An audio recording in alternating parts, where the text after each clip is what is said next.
would like to convey warm felicitation on behalf of me in the session of this. This session's name is Background of Subcluster in Bangladesh. বাংলাদেশে সাবক্লাস্টারের ইতিহাস অথবা পটভূমি। তো এটা বলতে গেলে আমি আমাকে একটু পিছনে যেতে হবে।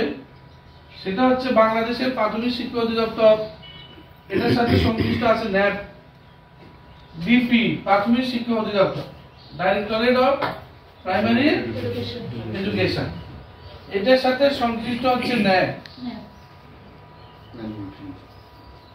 এটার সাথে সংশ্লিষ্ট হচ্ছে মপমি।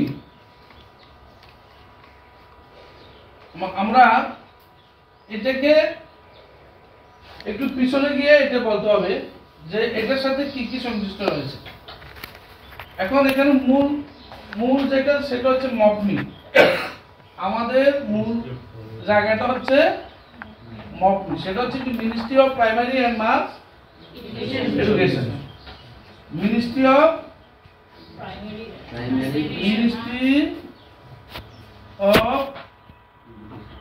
Primary and mass education.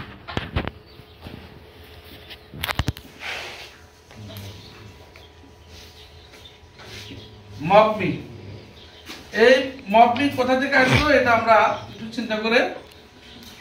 মপমি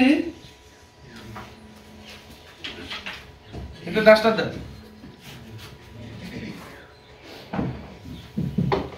ধরেন আমি যদি এখানে মপমি লিখি, মপমি কি এটা আমরা এখানে জানলাম, ministry of primary and mass education. এখানে আমরা লক্ষ্য করি স্বাধীন বাংলাদেশের অভ্যুদয়ের পর, প্রথম 1978 সালে এই প্রাথমিক শিক্ষা সংশ্লিষ্ট ন্যাপ প্রতিষ্ঠিত হয়। প্রাথমিক শিক্ষা সংশ্লিষ্ট ন্যাপ প্রতিষ্ঠিত হয়। পরে 1980-81 সালে ডিপিই প্রতিষ্ঠিত হয়। 80 সালে 1981 বা 80 সালের দিকে ডিপিই প্রতিষ্ঠিত হয়। ডিপিই হচ্ছে ডাইরেক্টরেট অফ প্রাইমারি এডুকেশন, প্রাথমিক শিক্ষা অধিদপ্তর, ডাইরেক্টরেট অফ প্রাইমারি এডুকেশন।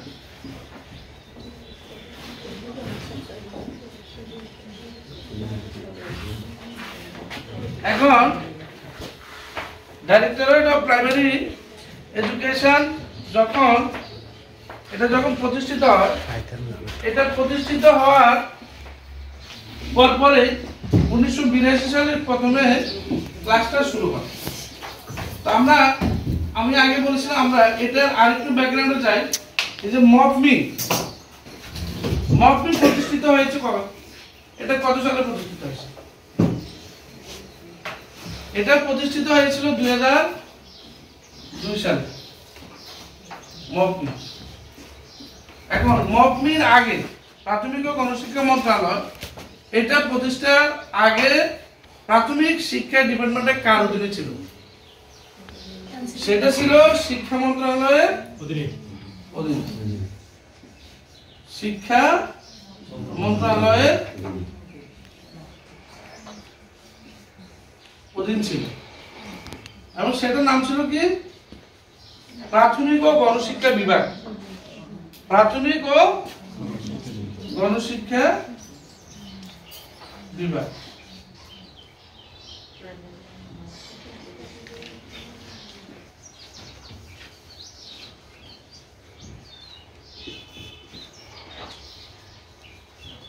প্রাথমিক ও গণশিক্ষা বিভাগ নামে এটা দীর্ঘদিন ছিল, অনেক দিন পর্যন্ত। ধরেন বাংলাদেশের অভ্যুদয়ের পর 1971 সালে যখন বাংলাদেশ স্বাধীন হয়, 1972 সালে ডক্টর কুদরত খুদার শিক্ষা কমিশন, 1972 ডক্টর কুদরত খুদা কুদরত হ্যাঁ ডক্টর কুদরত খুদা শিক্ষা কমিশন ফরমেশন করা হয় এবং সেটা সুপারিশ করা হয় 1974 সালে এবং এই ডক্টর কুদরত খুদা শিক্ষা কমিশনের সুপারিশের ভিত্তিতে পরবর্তীতে প্রাথমিক শিক্ষাকে ঢেলে সাজানোর জন্য প্রাথমিক শিক্ষার উন্নয়নের জন্য শিক্ষক প্রশিক্ষণের প্রয়োজন পড়ে। তো শিক্ষক প্রশিক্ষণের বিষয়টা আমরা গুরু ট্রেনিং নামে জিটি স্কুল প্রতিষ্ঠিত হয় প্রত্যেকটা ডিস্ট্রিক্টে জিটি স্কুল এবং এই জিটি স্কুলের দুইজন টিচার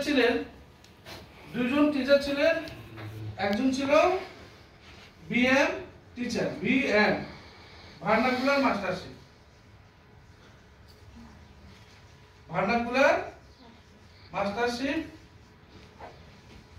আর একজন ছিল হেডমুলুক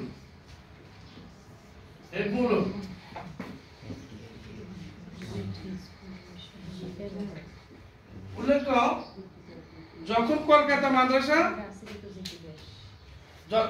এই পুরো ভারতীয় উপমহাদেশে মানে ইন্ডিয়ান সাবকন্টিনেন্টে ব্রিটিশ আমলে যখন ইস্ট ইন্ডিয়া কোম্পানি বলে ওরা কিন্তু আমাদের কিন্তু ভালো করেছে আবার বন্ধ করেছে। আমরা যদি ওদের ইতিহাসে যাই সেটা হচ্ছে যে বাংলাদেশে এই ভারতীয় সাবকন্টিনেন্টে পড়ালেখা শুরু করে মূলত হিন্দুরা। বৈদিক সভ্যতা জিনিসটা কি মানে বেদ হিন্দু বেদ থেকে বৈদিক বেদ থেকে কি বেদ কি বেদ হচ্ছে হিন্দুদের ধর্মগ্রন্থ বেদ থেকে কি বৈদিক যুগ যেমন বৈদিক সভ্যতা যেমন এরকম অনেক সভ্যতা আছে না সিন্ধু সভ্যতা পারস্য সভ্যতা ইরানি সভ্যতা তারপরে কি আছে মহেঞ্জোদারো সভ্যতা হ্যাঁ অনেক আছে হরপ্পা সভ্যতা এরকম পৃথিবীতে কি অনেকগুলো সভ্যতা আছে আপনারা দেখবেন জেনে থাকবেন অনেকগুলো সভ্যতা ছিল আবার সভ্যতাগুলো কি হয়ে গেছে এভলিউশ হয়ে গেছে এখন আমরা আমেরিকান সভ্যতাতে আছি এক সময় কি হবে আমেরিকান সভ্যতাও ভ্যানিশ হয়ে যাবে। এখানে লক্ষ্য করেন এই যে বৈদিক সভ্যতা খ্রিস্টপূর্ব 800 থেকে 600 অব্দে বৈদিক সভ্যতার বিকাশ হয়েছিল। এখানে বৈদিক সভ্যতার মাধ্যমে আমাদের যে এই শিক্ষাটা প্রাইমারি শিক্ষা মাধ্যমিক শিক্ষা বিশেষ করে তখনটা এই বৈদিক সভ্যতার সময় শিক্ষা ছিল মন্দির ভিত্তিক বা মঠ ভিত্তিক মন্দির ভিত্তিক ছিল এবং মন্দির মঠ হচ্ছে কার বৌদ্ধদের মঠ হচ্ছে কি বৌদ্ধদের। বৈদিক সভ্যতার পর এই অঞ্চলে যখন বৌদ্ধ ধর্মের আবির্ভাব হলো তখন কিন্তু মঠ ভিত্তিক শিক্ষা আবার শুরু হয়েছে। বৈদিক সভ্যতার পরে হিন্দু সভ্যতার পরে আবার হচ্ছে বৌদ্ধ সভ্যতার পরে যখন আবার হিন্দু রেনেসাঁ হলো হিন্দু এখানে কিন্তু বারবার এই অঞ্চলগুলো কি এক একজন আসি দখল করে যখন যার রেনেসাঁ হয় যখন যার পুনর্জাগরণ হয়। বৌদ্ধ ধর্মে কিন্তু কি ছিল জানেন বৌদ্ধ ধর্মে ছিল অজ্ঞতাকা মহাপাপ এই জন্য তারা কি করতো ওই যে ignorance is comparable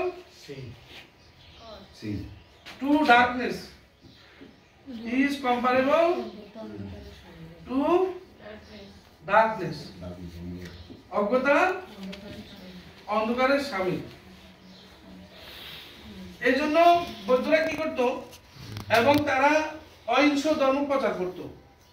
তারা এলাকার মানুষদেরকে শিক্ষিত করার জন্য যেহেতু তারা মনে করে যে কি অজ্ঞ থাকা হচ্ছে পাপ শিক্ষিত করার জন্য তারা বিশেষ করে যাদের বয়স হয়েছে 4 বছর 5 বছর এদেরকে তারা কি ইয়েতে নিয়ে আসতো মঠে নিয়ে আসতো।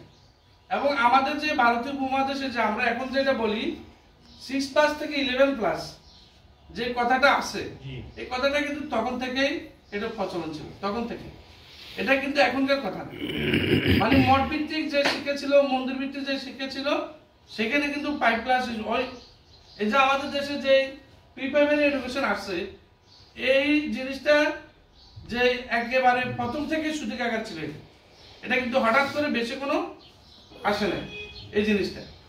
অর্থাৎ এই ভারতীয় উপমহাদেশের যে শিক্ষার প্রসার হয়েছিল, সেটার জন্য আমরা সবাই কৃতজ্ঞ থাকা উচিত। কার কাছে? বিভিন্ন সভ্যতার কাছে। বৈদিক সভ্যতা, হিন্দু সভ্যতা, তারপর বৌদ্ধ সভ্যতা, মানে এই বৌদ্ধ ধর্মাবলম্বী যারা রয়েছে। এরপরে এখানে যখন খ্রিস্টপূর্বে, আমি এগুলো যেগুলো আলোচনা করছি সেগুলো হচ্ছে কি খ্রিস্টপূর্ব। এখন আমাদের হযরত মুহাম্মদ সাল্লাল্লাহু আলাইহি সাল্লাম যখন 570 খ্রিস্টাব্দে জন্মগ্রহণ করেন, 570 খ্রিস্টাব্দে জন্মগ্রহণ করার পর হযরত মুহাম্মদ সাল্লাল্লাহু আলাইহি সাল্লাম যখন 570 খ্রিস্টাব্দে জন্মগ্রহণ করছে, সারা বিশ্বে যে একটা আলোড়ন সৃষ্টি হয়েছে, নবদীপ্ত মানুষ উদ্দীপ্ত হয়েছিল, তখনই এটার আলো কিন্তু এর পরবর্তীতে আমাদের এই ইন্ডিয়ান সাবকন্টিনেন্টে আসে, এর আগে আসে না। তার মানে 570-এর আগ পর্যন্ত এই অঞ্চলটা টোটালি হিন্দু বৌদ্ধ এদের অধীনে ছিল, এবং এখানে যে শিক্ষার প্রসার ঘটেছিল, এই সমস্ত শিক্ষার প্রসার কিন্তু তারা ঘটেছিল। পরবর্তীতে হযরত মুহাম্মদ মুস্তাফা সাল্লাল্লাহু আলাইহি সাল্লামের যে ইসলাম ধর্ম প্রসারের ফলে প্রথম যে আফগানিস্তান থেকে 1204 সালে ইখতিয়ার উদ্দিন মোহাম্মদ বিন বখতিয়ার খিলজি এসেছিলেন, কি ইন্ডিয়া বিজয় করেছিলেন। কিভাবে বিজয় করেছিলেন? উনি 17 জন সৈন্য নিয়ে আসলেন, নাকি 17 জন সৈন্য নিয়ে এসে রাজা লক্ষণ সেনকে কি করলেন? পরাজিত করলেন। 17 জন সোলজার,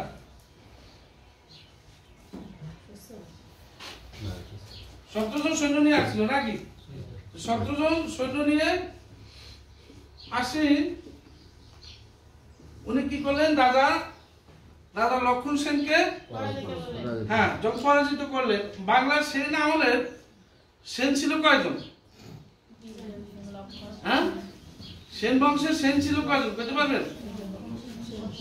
সীমান্ত, হেমন্ত, বিজয়, বল্লাল, লক্ষণ, কয়জন? 5 জন সেন ছিল। সীমান্ত, হেমন্ত, বিজয়, বল্লাল, লক্ষণ। এটা হচ্ছে কি লক্ষণ? কি লক্ষণ হচ্ছে শেষ হিন্দু রাজা লক্ষণ সেন, শেষ ভারতীয় উপমহাদেশের মানে শেষ হিন্দু রাজার নাম কি? লক্ষণ সেনকে যখন পরাজিত করে বখতিয়ার খিলজি এখানে আসে, তখন থেকে বাংলাদেশে এই অঞ্চলের দিকে মুসলিম ধর্মের বিকাশ ঘটে। মুসলিম ধর্মের বিকাশ ঘটানোর পরে যে ইখতিয়ার উদ্দিন বখতিয়ার খিলজির পরে যে ইলতুৎমিশ, মানে ওই যে রাজা কি ইলতুৎ শাহ একজন ছিল না?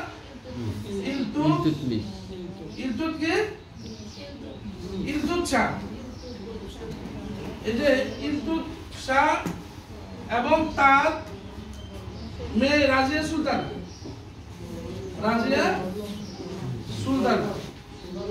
এই যে আমরা যে বলি সুলতানি আমল, আমরা যে বলি কি সুলতানি আমল বলি না? এই যে দেখেন রাজিয়া সুলতান, এই ইলতুৎ শাহ পর থেকে রাজিয়া সুলতানা, এটাকে আমরা কি বলি? সুলতানি আমল বলি। তারপরে যে রাজিয়া সুলতানের পরে কি ছিল? নাসিরউদ্দিন। এরপরে যখন সুলতানি আমলে বিলোপ সাধন হয়, তখন আমরা কোন আমলে যাই? মুঘল আমলে যাই। সম্রাট আকবরের আমল থেকে তখন এখানে সম্রাট আকবরের পর্যন্ত, অর্থাৎ মুঘল আমল পর্যন্ত এই দেশটা, এই ভারতীয় সাবকন্টিনেন্টে কি ছিল? মুসলিমদের অধীনে ছিল। কিন্তু মুঘল আমলের পরে যখন আবার ওই যে ইংরেজ বেনিয়া বা ইস্ট ইন্ডিয়া কোম্পানি আসছিল, তখন আবার সেটা কি মুসলিমদের হাত থেকে এটা চলে যায়। তাহলে আবার দেখেন এক মানে যখন যার ছিল শক্তি ছিল, মানে যে যখন কি করতে পারছে, রেনেসাঁ করতে পারছে, তখনই তার ধর্মের অনুসারীরা মানে এখানে কাজ করছে। এখন প্রশ্ন হচ্ছে যে বা যিনারা আসছেন তারা কিন্তু কেউ তাদের নিজেদের স্বার্থে নিজেরা যাতে বারবার টিকে থাকতে পারে, হয়তো কিছু অন্যায় করছে, কিন্তু মৌলিক কিছু কাজ করছে। এটা আমি কখনো তাদের বিরুদ্ধে যাই না এই কারণে। মৌলিক কিছু কাজ করছে। ধরেন আমি যদি এখন এই অঞ্চলে জোর করি রাজা হই, এই অঞ্চলে তো জোর করি রাজা হলে কি করবো, প্রজা যারা আছে এদের সবাই উপকার করবো, কিন্তু শুধুমাত্র আমার প্রতিদ্বন্দ্বী যে আমি তাকে কি করবো, তার মানে আমার সব কাজ খারাপ না, আমার কি সব কাজ মন্দ না। এখানে ইস্ট ইন্ডিয়া কোম্পানি আসছিল, ইংরেজরা আসছিল, শাসন করছিল, আপনারা দেখেন তারা কিন্তু শিক্ষার জন্য কাজ করেছিল প্রচুর। এই যে ধরেন কলকাতা মাদ্রাসা যখন প্রতিষ্ঠা করলো নাকি 19বিংশ শতাব্দীর একবারে প্রথম দিকে, মানে 1800 সালের দিকে, তখন থেকে যে বাংলাদেশের এই ভারতীয় মহাদেশের এদিকে শিক্ষার এই উন্নতি হলো। এখানে কিন্তু তারা অনেকগুলো শিক্ষা কমিশন করেছিলেন, যেমন 1854, আমরা এটার নাম শুনছি না অনেকে, 1854 সালে উডস ডেসপাস, উডস ডেসপাস, এটার নাম শুনছি না আমরা, ডেসপাস 1854 সালে উডস ডেসপাস। এর আগে ছিল 1813 সালে একটা কমিশন ছিল, এর আগে মানে প্রথম। আমরা যে বলবো যে শুধু আমরাই উন্নয়ন করেছি এই বলিটা আসলে ঠিক না। এটা এই ভারতীয় উপমহাদেশে এই 1813 সাল থেকেই শিক্ষার যে প্রসার যে আধুনিক শিক্ষার প্রসার, এটা মূলত শুরু হয়েছিল এখান থেকে, 1813 সাল থেকে আধুনিক শিক্ষার প্রসার এখান থেকে শুরু হয়েছে। এরপরে 1854 সালে উডের ডেসপাস, এটাকে বলা হয় শিক্ষার মেঘনা কাটা। এটাকে কি বলা হয়, শিক্ষার মেঘনা কাটা বলা হয়, মেঘনা কাটা। এই 1215 সালে যে মেঘনা কাটা চুক্তি হয়েছিল 1215, এরকম একটা শিক্ষার মেঘনা কাটা বলা হয় 1854 সালের উডের ডেসপাসকে। পারছেন এটা কোথা থেকে আসছে? এটা মূলত হান্টার কমিশনের যে এটা ছিল, সুপারিশটা ছিল, রিকমেন্ডেশন, ওখানে প্রশ্ন দিয়ে কি সুপারিশ করা হয়, শিক্ষকদের জন্য প্রশিক্ষণ আলো।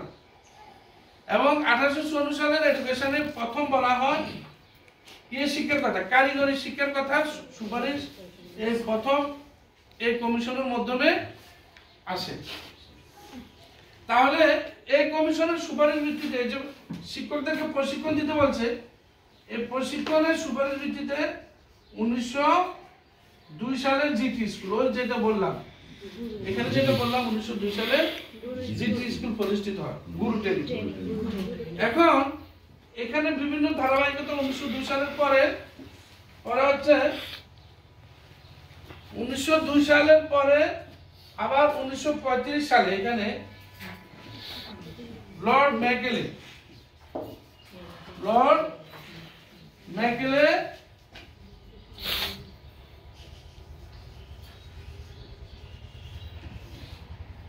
আরেকটা শিক্ষা কমিশন ছিল, লর্ড ম্যাকেলে।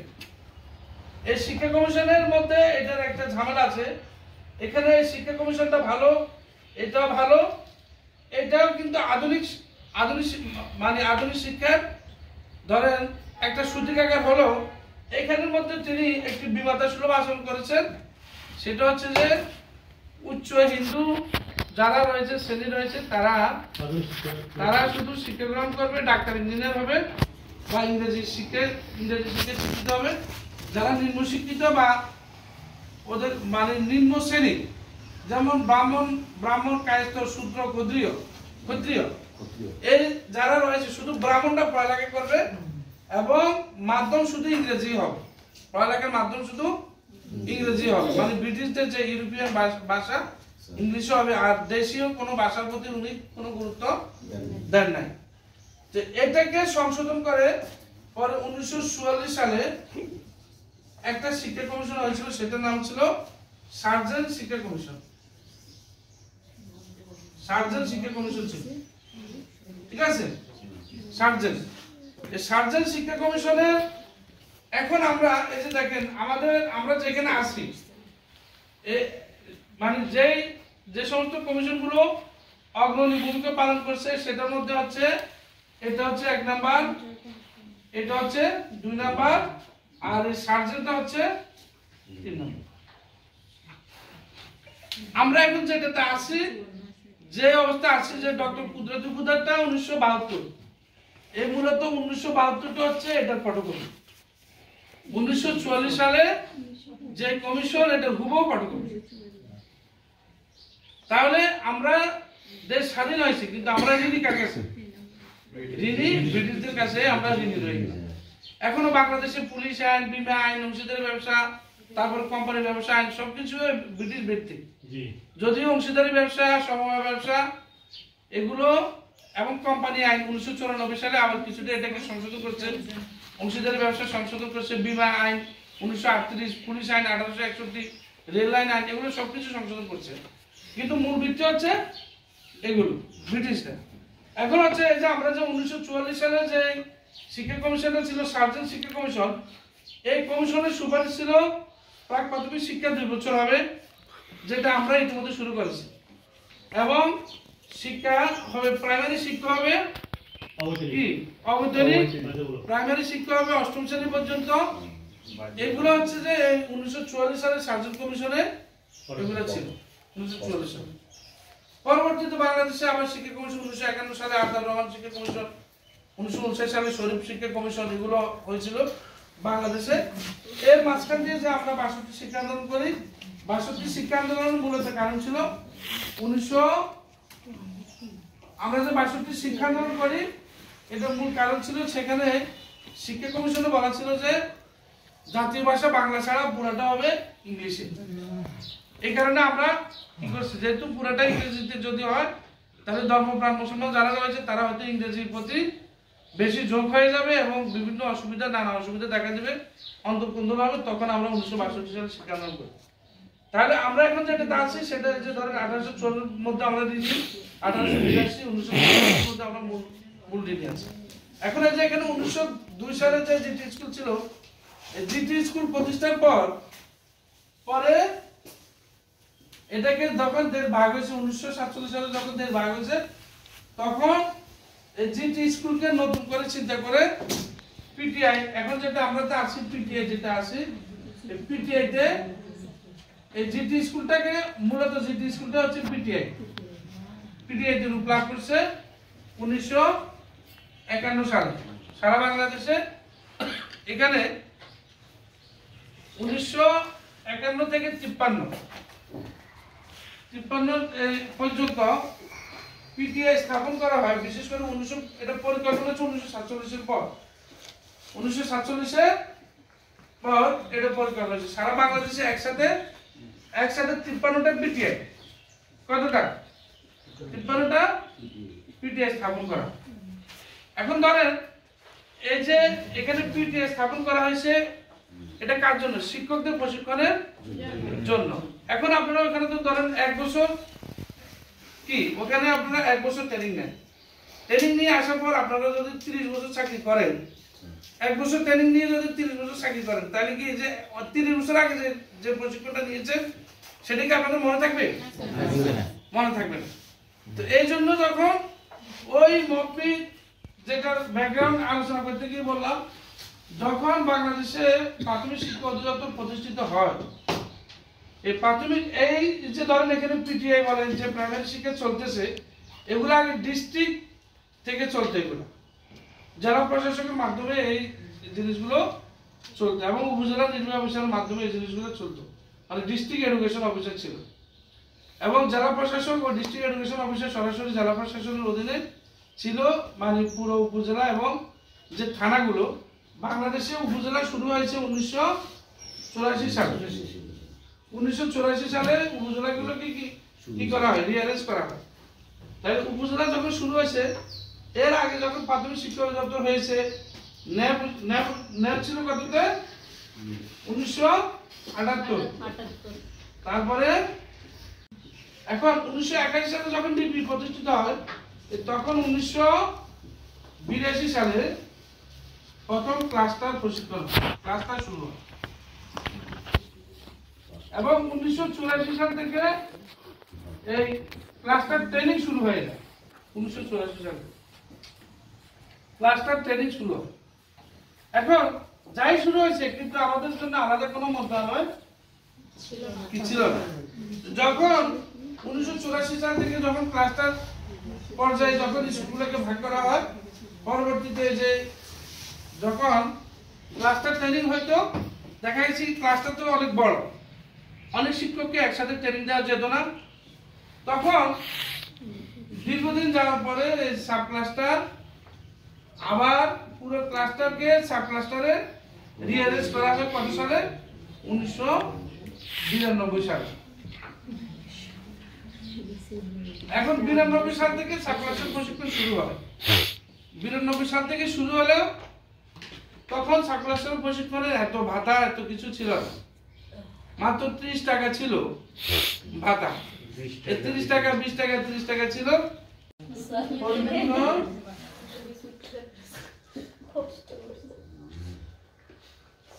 বাস্তবায়ন ও মূল্যায়ন।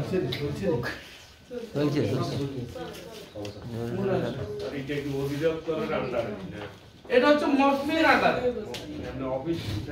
হ্যাঁ, এটার অফিস এটা হচ্ছে শিক্ষা ভবনের আশেপাশে, এখান কোথায় আছে? এটা হচ্ছে DP, directorate of primary education, national academy for primary education, bureau of non formal education. Non formal মানে উপানুষ্ঠানিক ব্যুরো, উপানুষ্ঠানিক ব্যুরো, উপানুষ্ঠানিক ব্যুরো। এটার কাজ কি? অধিদপ্তরের কাজ হচ্ছে টোটাল প্রশাসনিক কর্মকাণ্ড, আমরা অধিদপ্তরের অধীনে আছি। ন্যাপের কাজ হচ্ছে প্রশিক্ষণ আয়োজন, শিক্ষক কর্মকর্তা সবাইকে। বিআরএফ হচ্ছে ওই যে আমাদের এখান থেকে মূল স্ট্রিম থেকে যারা মূল স্ট্রিমের বাইরে চলে যায়, মানে যারা প্রাইমারিতে পড়ে নাই, হাই স্কুলে পড়ে নাই, আনুষ্ঠানিক অনানুষ্ঠানিক কোথাও পড়ালেখা করে নাই, তাদের জন্য উপানুষ্ঠানিক ব্যুরো এটা চালু হয়েছে। যেমন ওই যে প্রস্ফুটিত লক্ষ্মীপুর, আলোকিত নোয়াখালী, কি এরকম নাম শুনছেন না? গণশিক্ষা। তারপরে ওই যে ব্র্যাকের মাধ্যমে ছিল সাক্ষরতা আন্দোলন, এগুলো ছিল উপানুষ্ঠানিক ব্যুরোর কাজ। এটা অর্থাৎ এটা বয়স্ক মানুষকে পড়ায়। বয়স্ক মানুষকে কি এরা পড়ায়। বাচ্চা মানুষদেরকে পড়াইলে সেটা হচ্ছে পেডাগজি, আর বয়স্ক মানুষদেরকে পড়াইলে সেটা হচ্ছে কি অ্যান্ড্রাগজি। সেটা কি অ্যান্ড্রাগজি, বয়স্ক শিক্ষক, সেটা হচ্ছে বয়স্ক শিক্ষক। এখন এটা হচ্ছে বিএনএফ এর কাজ। আর এই ডিপার্টমেন্টের কাজ কি?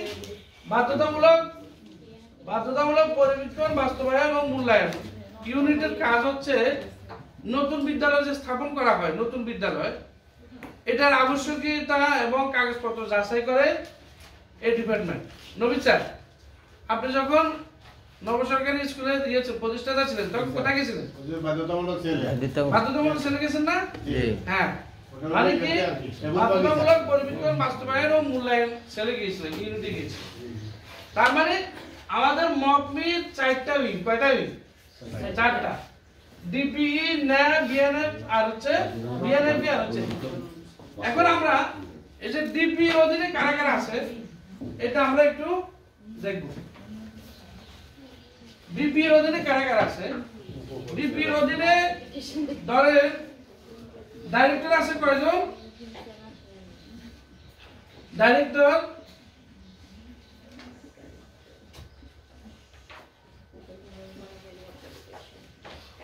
ধরেন ফাইন্যান্স।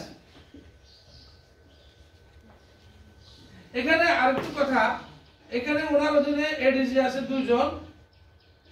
এটার প্রধান কে? ডিপি প্রধান। এখানে প্রত্যেকটা উইকের প্রধান কিন্তু ডিসি। আর এখানে আছে সচিব, সেক্রেটারি। এটার প্রধান হচ্ছে সেক্রেটারি। হচ্ছে এডিজি 2 জন। এডিজি থাকে 2 জন। তারপরে হচ্ছে director finance, director policy and operation.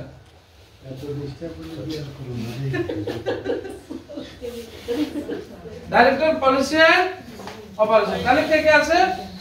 প্রথমে আছে ডিপি। ডিপির অর্থাৎ এখানে যে 4টা উইং, 4টা উইং এর প্রত্যেক প্রত্যেক উইকের প্রধান হচ্ছে ডিসি স্যার, তারপর দুজন এডিসি, এডিসি স্যারদের পরে হচ্ছে ডাইরেক্টর। এখানে দেখেন ডাইরেক্টর কয়জন, director finance, director admin, director policy and operation, তারপর হচ্ছে ডাইরেক্টর প্ল্যানিং,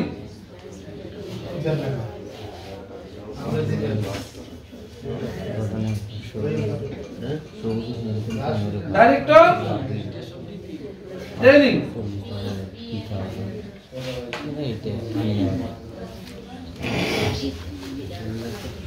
ডাইরেক্টর ট্রেনিং, তারপর হচ্ছে ডাইরেক্টর আইএমডি, ডাইরেক্টর কি IMD, director programme.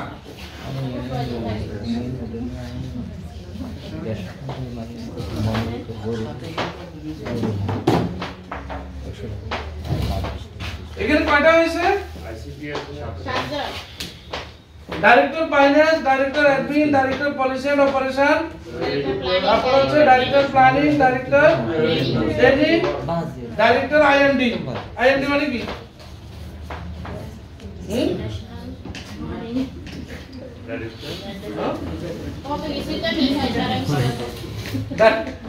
Director IMD, তারপর হচ্ছে ডাইরেক্টর প্রোগ্রাম। ওই যে আইসিটি বলে, যে ICT information management department, information management department, এটা হচ্ছে আইএমডি। মানে আইসিটি থেকে আইসিটি, আইসিটি প্রথমটা কি ইনফরমেশন, ইনফরমেশন, এটা হচ্ছে যে এটা ইনফরমেশন ম্যানেজমেন্ট ডিপার্টমেন্টের কাজ। তারপর হচ্ছে ডাইরেক্টর প্রোগ্রাম। আরো একটা কি জানি বাকি আছে, ডাইরেক্টর স্টাইপেন্ড, ডাইরেক্টর, হ্যাঁ ডাইরেক্টর স্টাইপেন্ড একটা আছে। টোটাল 8 জন ডাইরেক্টর রয়েছে। এই 8 জন ডাইরেক্টরের অধীনে আবার অধিদপ্তরে কারা কারা আছে? হ্যাঁ, অধিদপ্তরে কারা কারা আছে? অধিদপ্তরে ধরেন প্রত্যেকটা ডাইরেক্টর স্যারের অধীনে, এই যে ডাইরেক্টর, প্রত্যেক ডাইরেক্টরের অধীনে, ডাইরেক্টর স্যারের অধীনে কারা কারা আছে বলেন? ডিডি, ডেপুটি ডাইরেক্টর, তারপরে আছে এডি, অ্যাসিস্ট্যান্ট ডাইরেক্টর। এডিদের এখানে আবার কি আছে? সিনিয়র রিসার্চ কর্মকর্তা আছে, সিনিয়র রিসার্চ কর্মকর্তা, রিসার্চ অফিসার, মানে সিস্টেম, মানে সিনিয়র রিসার্চ কর্মকর্তা, সিনিয়র গবেষণা কর্মকর্তা। তারপর আছে এডুকেশন অফিসার, এডুকেশন অফিসার। আচ্ছা, তারপর কি আছে? ওখানে অ্যাসিস্ট্যান্ট এডুকেশন অফিসার আছে আবার, অ্যাসিস্ট্যান্ট এডুকেশন না, এটিও না, সহকারী শিক্ষক। মানে আমাদের পোস্টে যারা আছে ওখানে, যারা আছে ওখানে, তাদেরকে বলা হয় অ্যাসিস্ট্যান্ট এডুকেশন অফিসার। আচ্ছা, অ্যাসিস্ট্যান্ট এডুকেশন অফিসারের পরে কারা আছে এখানে? আর কারা আছে? আপার ডিভিশনাল অফিসার, ইউডিএ, ইউডিএ, তারপরে এলডিএ, এলডিএ, তারপরে কি আছে? ড্রাইভার, হিসাব সহকারী, মানে অ্যাকাউন্টস অ্যাসিস্ট্যান্ট, অ্যাকাউন্টস কি অ্যাসিস্ট্যান্ট, হিসাব সহকারী। তারপরে নাইট গার্ড, এগুলো অধিদপ্তর আছে এগুলো। হ্যাঁ হ্যাঁ, তারপরে হচ্ছে পিএস টু ডিসি স্যার, ওনারা হচ্ছে এডুকেশন অফিসার। ওনাদের মূল পদবি হচ্ছে কি শিক্ষা অফিসার। এখানে অনেকজন রয়েছে, প্রশাসনিক কর্মকর্তা আছে, মানে অ্যাডমিনিস্ট্রেটিভ অফিসারও রয়েছে। আচ্ছা, এটা ছিল আমাদের অধিদপ্তর। অধিদপ্তর থেকে এবার আসছেন প্রত্যেকটা বিভাগ, এর ডিভিশন। এর ডিভিশনে কারা আছে? ডিভিশনের মধ্যে উপপরিচালক থাকে, উপপরিচালকের পরে না, একজন এডি থাকে, এডির সাথে 2 জন ইও থাকে, মানে এডুকেশন অফিসার, 2 জন এডুকেশন অফিসার থাকে। এরপরে আবার এখানে মনিটরিং অফিসার থাকে, মনিটরিং অফিসার, তারপরে আর থাকে কারা, ওই যে ইউডিএ, এলডিএ, তারপর হচ্ছে ড্রাইভার। ড্রাইভারের পরে থাকে পিওন। এটা কোথায় থাকে? এটা কোথায়? এটা হচ্ছে ডিভিশনে, 8টা ডিভিশনের জিনিসগুলো হচ্ছে এটা। এই 8টা ডিভিশনের পরে এখন ডিডি অফিস। ডিডি অফিস থেকে ডিডি অফিসের সাথে যোগাযোগ করবে কে? ডিডি অফিস থেকে 2টা উইং বের হয়েছে, সেটা হচ্ছে ডিপিইও আর হচ্ছে পিটিএ। ডিপিইউ, এই ডিপিইউ স্যারের অধীনে কয়জন আছে? এডিপিইউ, পিইও 2 জন, মনিটরিং অফিসার,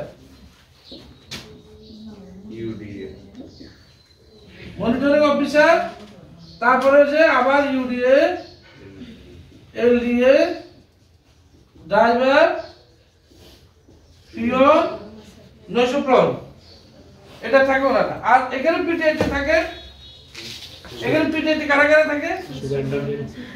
পিটিআই ইনস্ট্রাক্টর, তারপরে পিটিআই কারা কারা থাকে? সুপার, হ্যাঁ এখানে থাকে সুপারিনটেনডেন্ট, সুপার স্যার থাকে, তারপরে অ্যাসিস্ট্যান্ট সুপার থাকে কয়জন? একজন। ইনস্ট্রাক্টর 13 জন।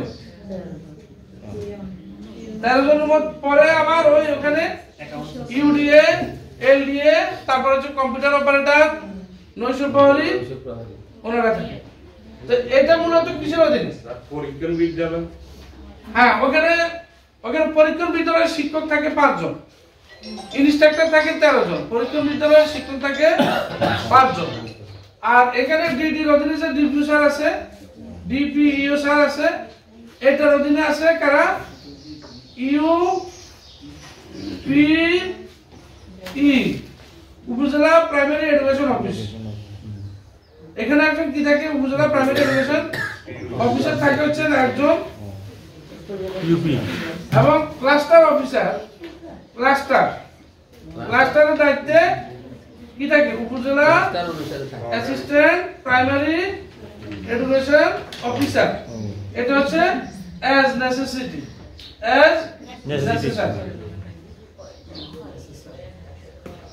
মানে যে উপজেলা যতটা ক্লাস্টার, যে উপজেলা যতটা ক্লাস্টার ততজন ইয়ে থাকে, সরকারি উপজেলা শিক্ষা অফিসার থাকে। আর এখন হচ্ছে উপজেলা সরকারি প্রাথমিক শিক্ষা অফিসার। এখন ওনাদের অধীনে আবার এই অফিসে আবার কারা থাকে? ইউডিএ থাকে, এলডিএ থাকে, কম্পিউটার অপারেটর থাকে, তারপরে নৈশ প্রহরী অনেক উপজেলাতে আছে, আবার অনেক উপজেলাতে নাই। ডিপিইউ পরে তো লিখছি, তো ওটা ওখানে লিখেছিলাম। এটা হচ্ছে আমরা এখানে ডিপিইউ অফিসের পরে কোন অফিস সেটা লিখেছি। আর পিটিআই অফিসের পরে কোন অফিস? PTI URC. এই ইউআরসির সাথে এখানে ইনস্ট্রাক্টর হচ্ছে একজন, অ্যাসিস্ট্যান্ট ইনস্ট্রাক্টর হচ্ছে একজন, তারপর computer operator, data entry operator থাকে, ডাটা এন্ট্রি অপারেটর একজন, নৈশ প্রহরী হচ্ছে একজন। অর্থাৎ ইউনিভার্সিটিতে 4 জন রয়েছে। কয়জন? 4 জন ইউনিভার্সিটি। তো এই হলো আমাদের এই যে প্রাথমিক শিক্ষা অধিদপ্তর, যে আমরা প্রাথমিক ও গণশিক্ষা মন্ত্রণালয়ে আছি। প্রাথমিক ও গণশিক্ষা মন্ত্রণালয়ের প্রশাসনিক কাঠামো, আর এই প্রশাসনিক কাঠামোর আওতার মধ্যে আমরা এই যে ক্লাস্টার প্রশিক্ষণ, ক্লাস্টার প্রশিক্ষণ করি প্রতি 3 মাস অন্তর অন্তর। বছরে কয়বার? 4 বার। বছরে 4 বার। তাহলে আমাদের ক্লাস্টার প্রশিক্ষণের যে দরকার আছে, এটা কি জন্য দরকার আছে? আপনারা বছরে মানে পুরো চাকরি জীবনে পিটিআইতে একবার ট্রেনিং নেন, বুনিয়াদী প্রশিক্ষণ যেটাকে বলেন, একবার না। পরবর্তীতে উপজেলা রিসার্চ সেন্টারে আপনারা বিভিন্ন বিষয়ভিত্তিক প্রশিক্ষণ নেন। কিন্তু তারপরেও তো আপনারা কি অনেক কিছুকে ওই যে মানুষ ভুলে যায়, মানুষ কি ভুলে যায়। চলন্ত পাথরে শ্যাওলা জন্মে না, a rolling stone gathers no moss. তো যাতে আপনারা চলার মধ্যে থাকেন, এই জন্যই সাবক্লাস্টার প্রশিক্ষণ। তাহলে সাবক্লাস্টার প্রশিক্ষণ is very essential to us. It plays a vital role for your কি প্রফেশনাল ডেভেলপমেন্ট। আপনার প্রফেশনাল ডেভেলপমেন্ট জন্য সাবক্লাস্টার প্রশিক্ষণের কোনো বিকল্প নেই। তাছাড়া এই সাবক্লাস্টার প্রশিক্ষণের মাধ্যমে বিশেষ করে সহকারী শিক্ষকদের সাথে অফিসারদের একটা সরাসরি যোগাযোগ হয়, মানে ডাইরেক্ট কানেকশন বা ডাইরেক্ট কমিউনিকেশন হয়, কিন্তু অন্য ক্ষেত্রে হওয়া সম্ভব হয় না। একটা প্রশ্ন হচ্ছে যে সহকারী শিক্ষকরা যদি অফিসারদের সাথে আন্ডারস্ট্যান্ডিং না থাকে, তার বিভিন্ন সুযোগ মানে বিভিন্ন সুযোগ সুবিধা কথা তো সে কি বলতে পারবে না, কমপ্লেন অভাব অনুযোগ কিছুই বলতে পারবে না। তো এই জন্যই সাবক্লাস্টার প্রশিক্ষণ বিশেষ করে সহকারী শিক্ষকদের জন্য অগ্রগণ্য পালন। তা আমি এই অধিবেশনে আপনাদেরকে, আপনারা যেহেতু আমাকে সহায়তা করেছেন এই জন্য আপনাদেরকে অনেক ধন্যবাদ। আমাদের পরবর্তী অধিবেশন চলবে সরকারি চাকরি বিধিমালা 1979, নিয়মিত উপস্থিতি বিধিমালা 1982, শৃঙ্খলা আপিল বিধিমালা 1985, তারপর হচ্ছে প্রেস ক্লাব লিভ বিধিমালা 1959। এটা আলোচনা করব আমরা লাস্ট পর্যন্ত।